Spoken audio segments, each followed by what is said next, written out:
Assalamualaikum warahmatullahi wabarakatuh. Izinkan kami dari kelompok 10 Prodi Bimbingan dan Konseling untuk menyampaikan beberapa materi.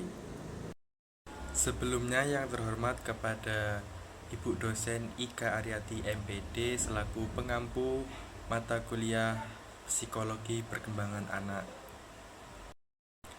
Baik, materi ini yang akan disampaikan oleh saya dan juga ada Mbak Zahra Tukolbi beserta Mbak Nahdiatul Jannah.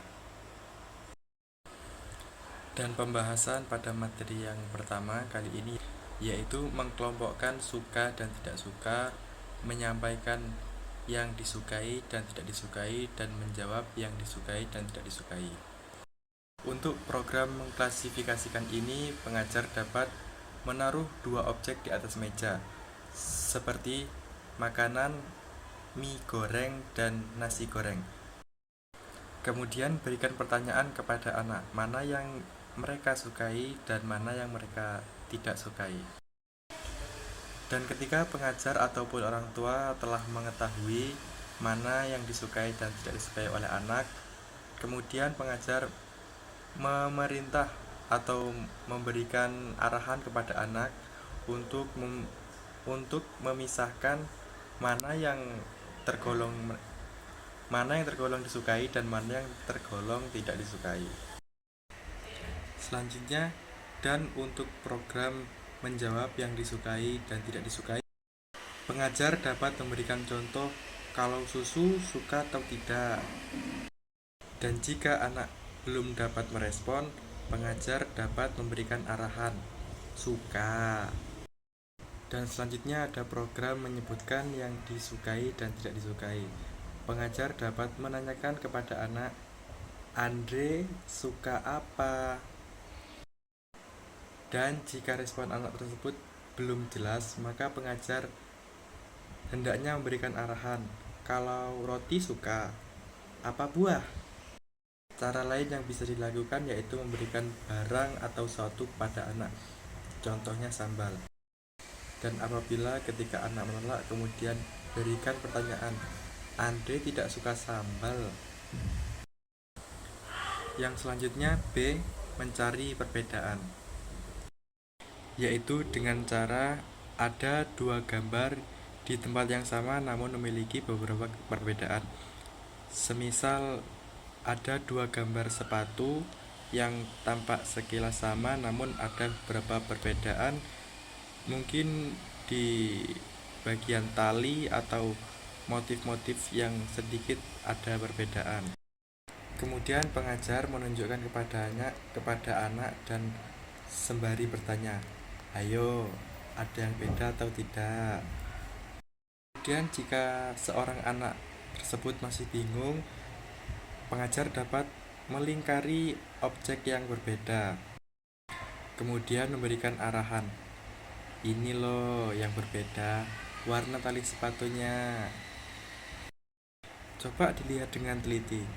Lihat tuh, yang satu warna merah dan satunya warna biru. Dan selanjutnya ada C, menilai struktur bahasa.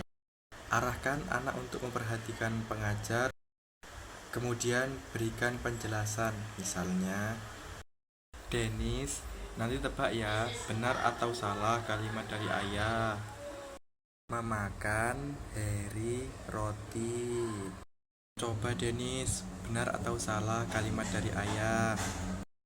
Jika anak belum bisa merespon, berikan prompt atau arahan salah. Jika si anak sudah menirukan yang salah, maka pengajar melanjutkan instruksinya. Seharusnya apa, hayo? Dan apabila anak belum dapat merespon, maka pengajar dapat memberikan arahan yang sebenarnya. Jadi yang benar adalah Harry memakan roti. Itu. D, menjelaskan sesuatu yang salah dari gambar. Tunjukkan gambar yang mempresentasikan bagian yang salah. Misalnya, berikan gambar ayam berkaki 3. Lalu berikan instruksi, apa hayo yang salah? Jika anak tersebut belum merespon, maka pengajar memberikan arahan. Emang ada coba ayam yang berkaki 3? Tuh kakinya 3. Terima kasih. Mungkin hanya itu materi yang dapat saya sampaikan. Kemudian yang akan dilanjutkan oleh presentator berikutnya. Baik, Assalamualaikum warahmatullahi wabarakatuh. Di sini saya Syaratul Kolbi, MPM 24 12 945. Di sini saya akan melanjutkan presentasi dari Mas Miftah. Bermain. Apa itu bermain? Bermain menurut perkembangan psikolog anak adalah aktivitas yang dilakukan anak secara spontan, menyenangkan, dan tanpa paksaan, yang berperan penting dalam tumbuh kembang fisik, kognitif, sosial, dan emosional mereka. Dan dalam psikolog perkembangan, bermain juga dianggap sebagai sarana anak untuk belajar mengekspresikan diri dan mengembangkan imajinasi serta memahami dunia sekitar. Baik, selanjutnya yaitu tahap perkembangan bermain. Tahap perkembangan bermain ini ada beberapa tahap. Tahap pertama itu di usia 6-8 bulan, yaitu eksplorasi plan, memanipulasi objek yang tidak memiliki arti. Misal contohnya itu anak membenturkan atau menjatuhkan mainannya. Dan yang kedua itu 9-12 bulan, functional plan atau mengeksplorasi objek yang memiliki tujuan. Contohnya itu kayak anak memukul drum. Usia yang berikutnya itu di usia 12-18 bulan, yaitu symbolic plan yang berhubungan dengan diri sendiri. Perilaku bermain yang menirukan aktivitas sehari-hari yang hanya melibatkan anak dan menggunakan benda yang nyata. Seperti contohnya, anak kecil itu mengambil secangkir kopi yang kosong dan lalu pura-pura meminumnya. Lalu yang selanjutnya itu di usia 18-24 bulan. Di sini itu perilaku symbolic plan. Anak mulai melibatkan hal atau orang lain dalam memberikan tindakan. Contohnya, anak menggunakan sendoknya untuk memberi makan boneka. Dan yang selanjutnya itu di rentang usia 24 sampai dan selanjutnya itu di rentang usia 24-30 bulan. Symbolic plan yang direncanakan atau karakteristikan dengan anak. Ini dibagi 3 tahap. Yang tahap pertama itu anak menggunakan satu objek untuk mewakili objek lain. Misalnya balok itu menjadi telepon atau semisal pulpen bisa menjadi sendok atau pulpen juga bisa menjadi suntik-suntikan bagi anak-anak. Yang kedua itu menunjukkan perencanaan sebelum melakukan urutan bermain. Seperti contohnya itu anak mengucapkan atau mencari benda sebelum memulai skema bermain. Yang ketiga itu penggunaan boneka atau benda lain sebagai alat bermain. Misalnya boneka itu diberi makan sama anaknya, sama anak kecil itu. Lalu yang terakhir di usia 3-5 tahun, syndromatic plan atau urutan bermain pura-pura yang melibatkan 2 atau 3 anak. Yang pertama itu memilih tema, misalnya pergi ke dokter. Dan yang kedua itu menentukan peran. Semisal tuh si anak tuh kayak berperan sebagai dokter, ada yang berperan juga sebagai pasiennya, ada juga yang sebagai berperan susternya. Dan yang ketiga itu penggunaan bahasa yang sesuai dengan peran masing-masing. Pada poin ini, bahasa mulai menjadi bagian internal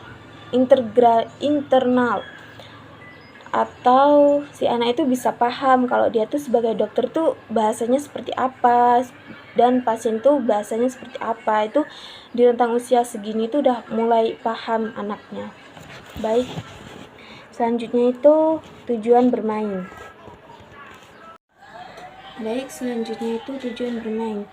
Tujuan bermain adalah alasan atau manfaat yang ingin dicapai dari aktivitas bermain. Meskipun bermain sering terlihat sebagai kegiatan santai atau hiburan, namun sebenarnya itu bermain memiliki banyak tujuan penting, terutama dalam konteks perkembangan anak. Baik, di PPT saya itu tujuan itu ada 4 poin. Yang pertama itu mengembangkan kemampuan kognitif seperti pada arah atensi, pemecahan masalah, dan lain-lain. Yang kedua, meningkatkan kualitas hidup dengan mampu menggunakan waktu untuk melakukan aktivitas dan munculnya kemandirian pada anak. Yang ketiga itu mengembangkan kemampuan bahasa dan bicara. Yang keempat, mengembangkan kemampuan-kemampuan lainnya, ya seperti emosional, perilaku, dan emosi, perilaku, dan sosial, dengan cara yang lebih naturalistik, di mana anak tipikal banyak menerima informasi dan hal-hal baru dengan bermain. Baik, sekian presentasi dari saya, akan dilanjut oleh Mbak Nadia Tuljana. Terima kasih. Selanjutnya ada beberapa program, yaitu menjawab kejadian sebelumnya, dan yang kedua menjelaskan bagaimana yang dilakukan, yang ketiga menjawab pertanyaan kapan, yang keempat program mengatakan hal selanjutnya dari gambar, yang kelima program saling bertanya, dan yang keenam program beda atau sama, dan yang terakhir program mengenali anggota tubuh dari fungsi. Nah, di sini saya akan mengasih contoh dari salah satu program tersebut, yaitu yang program menjawab kejadian sebelumnya. Misalnya nih, kita ngasih makan ke anak. Aku ngasih makan ke anak kecil namanya Bobby. Ngasih makan buah pisang. Terus dia dimakan. Nah, selesai makan itu aku tanya, "Tadi Bobby habis makan apa?" Nah, dia jawab, habis makan pisang, sambil nunjuk kulit pisangnya tadi yang habis dia makan gitu. Nah, contoh yang kedua aku ambil dari program beda atau sama. Nah, dari program ini cara ngajarinnya, arahkan anak untuk memperhatikan pengajar, presentasikan 2 kartu di meja di mana tiap kartu terdapat 1 pasang gambar maupun yang berbeda, lalu berikan instruksi, tunjuk yang sama. Jika anak tidak merespon, berikan promet. Contohnya kita kan ngasih 2 gambar kartu buah ya, buah apel sama buah jeruk. Nah, kita kasih tahu dulu, kita kasih instruksi, ini tuh buah apel loh, ini buah jeruk. Nah, di situ ditaruh kartunya di atas meja. Terus kita kasih instruksi lagi sama dia, suruh nyari mana buah apel. Nah, di situ kalau dia udah bisa nyamain, kita lanjut program selanjutnya.